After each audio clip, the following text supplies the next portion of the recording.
I came to drop off my late best friend's keys. His widow opened the door. She said, "Come in. Stay." I never thought a small ring of keys could weigh so much. They sat in my jacket pocket for nearly 3 weeks after my best friend Daniel died. 3 weeks of carrying them around. 3 weeks of finding excuses not to make the trip. 3 weeks of pretending I wasn't terrified of facing his widow. Daniel and I had been friends since we were 10 years old. We grew up on the same street, survived high school together, and stood beside each other through every major moment of life. When he married Emma, I was his best man. When my father died, Daniel was the first person at my door. He was more than a friend. He was family. Then one rainy Tuesday, a drunk driver ran a red light, and suddenly he was gone. The funeral felt unreal. Everyone cried. Everyone shared stories. Everyone talked about what a wonderful husband and father he had been. But all I could think was that none of this made sense. Daniel was supposed to grow old. We were supposed to be old men sitting on porches complaining about our backs. Instead, I was standing beside a casket. After the funeral, Emma moved through life like a ghost. At least that's what people told me. I couldn't bring myself to visit. Every time I thought about knocking on her door, guilt crushed me because I had been the one who convinced Daniel to take that road home. We had gone fishing that day. At the last minute, I suggested a different route. The route where the accident happened. Nobody blamed me. The police said the drunk driver was responsible. Emma never blamed me, but I blamed myself every day. Eventually, I realized I couldn't avoid her forever. The keys belonged to Daniel's old workshop behind their house. She needed them. So, one Saturday afternoon, I drove there. The house looked exactly the same. The white fence, the flower beds, the porch swing Daniel had built himself. Yet everything felt different, like the soul had been removed from the place. I walked to the front door and knocked. A few seconds later, it opened. Emma stood there. She looked tired. Not just physically tired, the kind of tired grief creates. For a moment, neither of us spoke. Then she looked at me and smiled sadly. "Hi, Ryan." I swallowed. "Hi." I held out the keys. "I should have brought these sooner." She stared at them but didn't take them immediately. Instead, she said something that made my heart stop. "He said you'd come." I blinked. "What?" She stepped aside. "Come in." Confused, I followed her. The house was quiet. Too quiet. We sat at the kitchen table as Emma poured coffee. My hand shook slightly. Finally, I asked, "What did you mean?" "He said I'd come?" Emma disappeared briefly into another room. When she returned, she carried a sealed envelope. My name was written across the front, Ryan. My chest tightened. "What's that?" She placed it in front of me. "Daniel wrote it 6 months ago." I stared at the envelope. "What?" "He made several letters," Emma nodded. "He said if anything ever happened to him, there were people who needed to hear certain things." I couldn't breathe. Slowly, I opened the envelope. Inside was a handwritten letter. Daniel's handwriting. Daniel's words.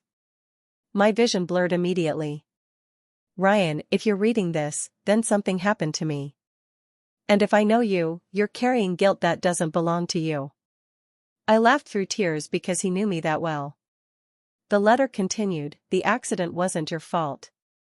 Nothing that happened was your fault. You need to stop carrying responsibilities that belong to life itself. Some things happen because they happen, not because someone failed, not because someone made the wrong choice, just because life is unfair sometimes." I stopped reading, my eyes filled with tears. Emma quietly sat beside me. I continued. "There's another reason I wrote this. If I'm gone, Emma will pretend she's okay. She won't ask for help. She'll isolate herself. And you'll probably stay away because you'll think you're respecting her space. Don't. She'll need someone. Not a replacement for me. Just someone who cares. Stay. The last word was underlined. Stay. The same word Emma had spoken at the door. I couldn't speak. The room felt heavy with memories. After several minutes, Emma finally broke the silence. He knew both of us too well. I laughed weakly. Yeah. For the first time since Daniel's death, we talked. Really talked. Not about funeral arrangements, not about paperwork, about him. We shared stories, embarrassing moments, old adventures, the stupid things Daniel used to say. Hours passed, and for the first time, both of us smiled without feeling guilty. Before leaving, I walked toward the door. Emma stopped me. Ryan? I turned. Yeah? Thank you for coming. I nodded. I should have come sooner. She shook her head. You came when you were ready. That night, I reread Daniel's letter a dozen times. And for the first time, I considered the possibility that maybe he was right. Maybe the accident wasn't my fault. Maybe grief had convinced me otherwise. Over the next several months, I followed his final request. I stayed. Not every day, not constantly, just enough. I helped fix things around the house, picked up groceries, and attended soccer games for Lily, Daniel's 8-year-old daughter. At first, she barely spoke. Then one day, she handed me a drawing. It showed 3 stick figures, her, Emma, and me. Above them, she had written, family. I nearly cried. Life slowly found a rhythm again. Not the old rhythm, that was gone forever, but a new one, built around healing instead of just surviving. Then, nearly a year after Daniel's death, Emma invited me to dinner. Nothing unusual. We'd had dinner before, but something felt different. The conversation flowed easily. The laughter came naturally. For the first time, there wasn't sadness sitting between us. As the sun was setting, Emma looked at me, then quietly said, I think he'd be happy. I knew exactly who she meant. I nodded. So do I. Months later, our friendship became something more. Neither of us planned it. Neither of us expected it. And for a long time, we resisted it because it felt complicated. Because grief makes everything complicated. But eventually, we realized something important: loving someone new doesn't mean loving someone old less. Daniel wasn't being replaced. He couldn't be. He would always be part of our story. The man who brought us together. The man who taught us loyalty. The man whose final act of friendship was making sure 2 broken people didn't face the future alone.